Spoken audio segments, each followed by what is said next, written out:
In the name of the God whose mercy is profound, whose kindness is forever,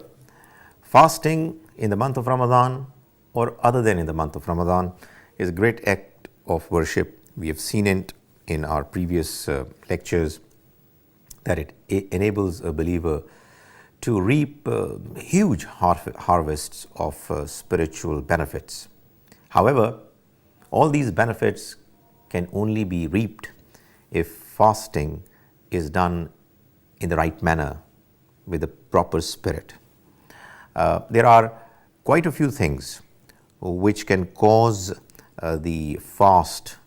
of a believer to be damaged, at times to be destroyed, to become a mere ritual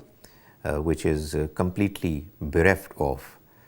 any real, genuine spirit. And therefore, even if somebody is fasting, if he is not doing it properly, then although he would remain hungry and thirsty, yet he will not be able to benefit properly from it.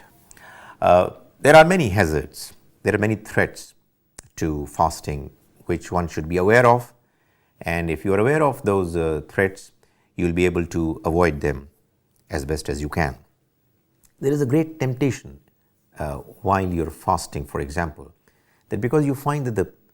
time is not moving and you're feeling hungry and thirsty, you tend to get indulged in activities which are not desirable. At times people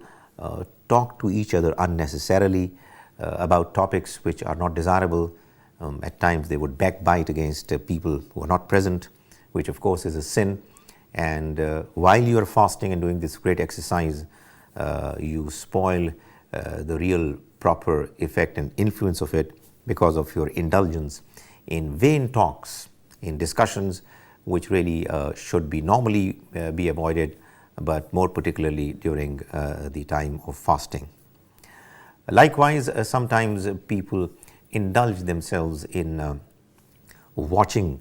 things which really need to be avoided by good believers even otherwise, but more particularly during the month of Ramadan, in order for the time to be spent while they're hungry and thirsty during fast. People tend to watch movies, which of course it causes their proper spirit of fasting to be affected. I'm not suggesting that entertainment is not allowed in Islam, but most certainly one has to be careful in that one doesn't indulge in anything which is immoral, which is obscene.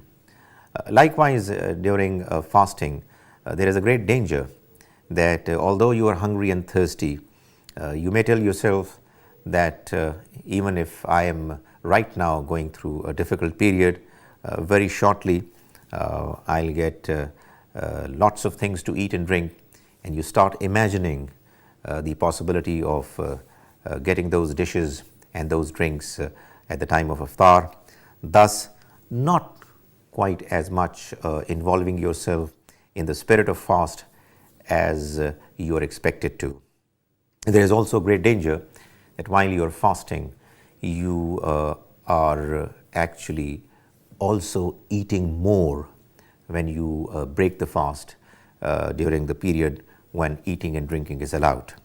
Fasting is of course an exercise which requires you to discipline yourself, and therefore if you are suffering through hunger and thirst, it's because your God desires you to go through that process, that experience.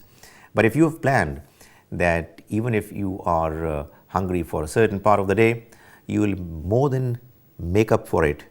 during the night time and eat more and more, that most certainly is something which would again affect the true quality of your fasts. Also, there are people who plan their month of Ramadan in a manner that they sleep for most part of the day and they remain awake for most part of the night, thus changing the timings of the manner they live during the month of Ramadan, so that they do not go through the experience of being hungry and thirsty during the time of fasting. I'm not suggesting that this practice is completely illegitimate, but most certainly it deprives you of the true virtues of fasting. Also, there is a great danger that while we are fasting, we tend to be showing off to people by making gestures, by making statements, which even if they are not inclined to be mentioning your virtues and the manner you fasted to others, yet they may give you a reason to believe, to let others also understand and feel about you that you've taken great pains to fast, and your fasting is going well, and their prayers are actually fantastic, and your experience is extremely important and exciting for others to know. All such mentions are actually in the category of riya, of showing off, which most certainly is another great threat to the proper way of fasting and going through the experience of the month of Ramadan. So, all in all, although fasting is really a feast of spiritual blessings, it is a great occasion for us to revive our spiritual strength and to become more strongly inclined to be faithful to God Almighty and whatever He has desired us to go through. Yet,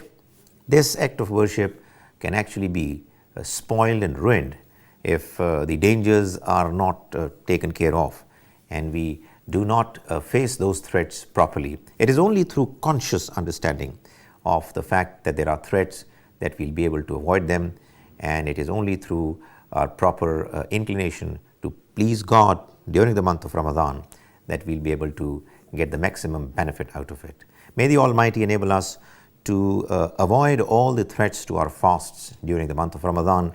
and may He enable us to become good Muslims as a result of going through the fasting exercise in the month of Ramadan.